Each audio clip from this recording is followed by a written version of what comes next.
Did you know that by 2030, we'll have 2.1 million skilled trade jobs with nobody to fill them? And right now, there are 296,000 nursing positions that we can't even fill. While this is alarming, some families are doing something most people haven't even considered. Parents are modeling lifelong learning and going back to school at the same time their kids are starting. And the crazy part is, it's not just happening in classrooms. It's happening inside corporations, community colleges, apprenticeship programs that have been around for decades but are just now getting the investment and attention that they deserve. And here's where it gets even more interesting. A lot of these programs aren't running on the old model of sit in a seat for however many hours and get a few credits. They're built on competency-based education.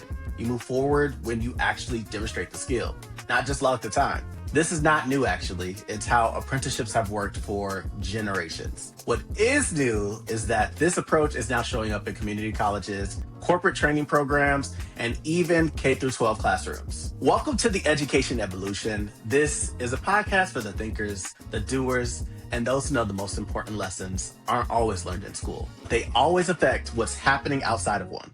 Now, let me tell you something. So last week, Lindsay asked a very important question. Why would Amazon, a conglomerate, invest $1 billion into training their own employees? And I have an update with an answer. The jobs need filling because we're short millions of workers in skilled trades, healthcare, and even in technology. And that's what I want to walk you through today, but we got to start with a little history lesson first. Y'all know me. So registered apprenticeships in America began in 1937 under what is known as the National Apprenticeship Act, which essentially gave the U.S. Department of Labor the official authority to create, expand, and oversee nationwide standards for apprenticeship programs. So community colleges shifted their focus from strictly general liberal arts education to providing vocational and job training programs to combat widespread unemployment. As you can see, these corporations did not invent anything new. These pathways have been around for some time, but of course, under-resourced. Not throwing any shade, but I would say it's a little interesting that they're just now starting to invest in this space. And that is the reason why I will always say that we need to invest more in education and be more proactive. But back to the numbers. So essentially, the labor numbers are finally too big to ignore. And when you actually look at what those numbers are, that's when you understand why this is all of a sudden so urgent. Traditional education pipelines aren't scaling fast enough to put the right talent into the right categories. So now we have companies and institutions like, oh yeah, we're going to take this into our own hands. They're doing what they know works: workforce development, apprenticeships, skilled trade pathways, trying to steer people toward career paths that need people. Korn Ferry projects the current talent shortage could cost the global economy $8.5 trillion in unrealized revenue by 2030. That equates to roughly 85 million jobs going unfilled worldwide. This projection is a number that's really starting to force action from these corporations. Now, what does that actually look like in practice? Let me break that down because the partnerships that I'm speaking to are happening literally right now. So I'm going to go ahead and kick us off with Micron. Micron, if you did not know, is a semiconductor company. They manufacture memory chips and storage devices. Basically, they're a company that makes the components that go into a computer, your phone, even the data centers that everybody and everything has been talking about. It's a hot topic, I know. But here's the thing. Semiconductors are booming, as we know. The demand is massive, but to make semiconductors, you need really skilled technicians, people who understand the equipment, the process, the precision work. So Micron looked at the traditional pipeline, waiting for community colleges to produce enough trained technicians and said, yeah, that's not going to be fast enough. We need people like yesterday. So they went ahead and partnered with the College of Western Idaho and Northern Virginia Community College to create their own registered apprenticeship program. Here's how it works. You work while you train, and you get about $20 to $23 an hour during the apprenticeship. You get hands-on technical training on actual equipment. And after you get that certification, you jump to about $29 to $32 an hour as a full technician. You're not in a classroom on a fixed schedule. You're working and you're earning live. You're learning what Micron actually needs in the moment. And to date, about 50 technicians have been trained so far. This modality kind of centers around you needing income now and you receiving that while you earn and learn the skills that you need for the career that you're trying to pivot to.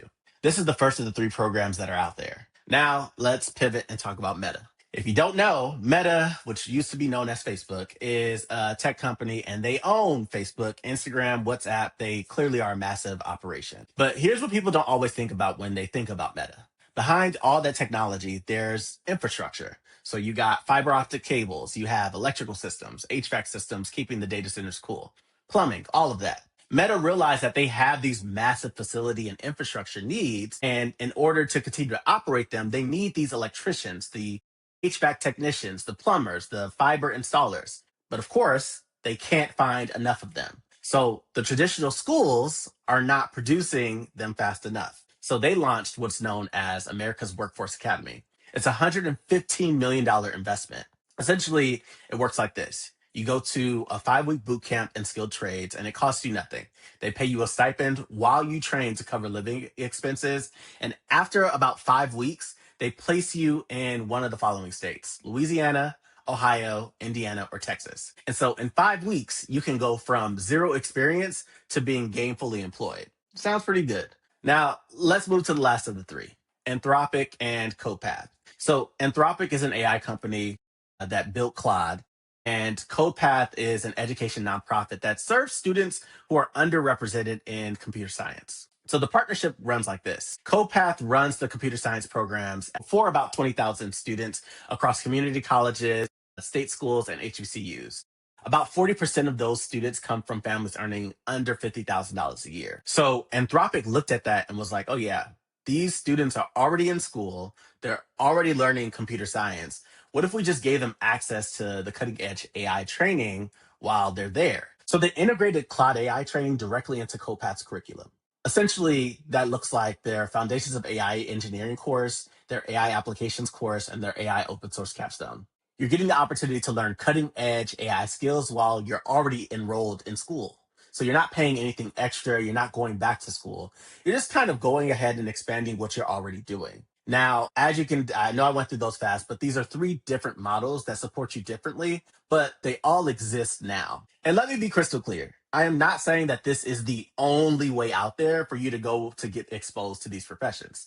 There are plenty, but what I am saying is that these corporations are investing in them, investing a lot of money for a reason. So it could be an extremely desirable skill set to have so that you can create your own business and contract out your services accordingly. But before I close this out, I'd be remiss to not mention a recent update on how folks are subsidizing the cost of comparable programs that are not free. On May 18th this year, the U.S. Department of Education announced Workforce Pell Grants, which went into effect July 1st, 2026. So Pell Grants used to only work for 4-year degrees. Now, with this new initiative, they'll cover 8-week boot camps, apprenticeships, and certificate programs. As you can see, that's federal recognition that lifelong learning happens throughout your life. 8 weeks, whether it's 2 years, while working, while raising kids on your own timeline. However, the piece that is not being discussed as much is that this came in the same bill that cut graduate school funding. You may have heard of the Graduate Plus Loan Program. That's gone. Graduate students now cap at $20,500 a year and $100,000 total instead of borrowing the full cost of attendance. And I don't know about you, but graduate cost of attendance has increased significantly. So you've got federal money expanding for 8-week boot camps, but federal money shrinking for master's degrees, doctorates, medicine, and law school. The research is clear. These graduate loan limits will disproportionately hit low-income students and students of color the hardest. They're either shut out of advanced degrees or turning to private loans, which I'll be the first to tell you, avoid those at all costs. The communities that might benefit from Workforce Pell are losing graduate school financing. We're funding one pathway while cutting another, and it's not hitting everyone equally. As you can see, yet again, this is an episode that got a lot going on. We got corporations investing in career pathways while government funding is being cut for graduate school, while community colleges are a vehicle for a potentially lucrative career path. But this is lifelong learning, a space for you to really think through ways to learn more about real things that are happening in real life that have a real impact on you. So if you happen to be thinking about what's next for you or someone you know, ask yourself, which one of these potential pathways fits? Are you someone who needs to keep earning while you work? Do you need a fresh start because you want to pivot careers altogether? Are you in school already and just looking for something to supplement the work that you're already doing? And one more disclaimer before I go. These specific pathways may not be for you, but I do hope that they show you what is possible. The case is that we do not have to sacrifice financially to get ahead financially, that there are more ways to move forward in life and learn on the job. You just gotta know which one is for you. So at the beginning, I told y'all, let me tell you something. And now I'm telling y'all, I told you enough. I'm Mr. Jahad. Develop your awareness, develop your voice, and thank you so much for being here with me today. Until next time, peace.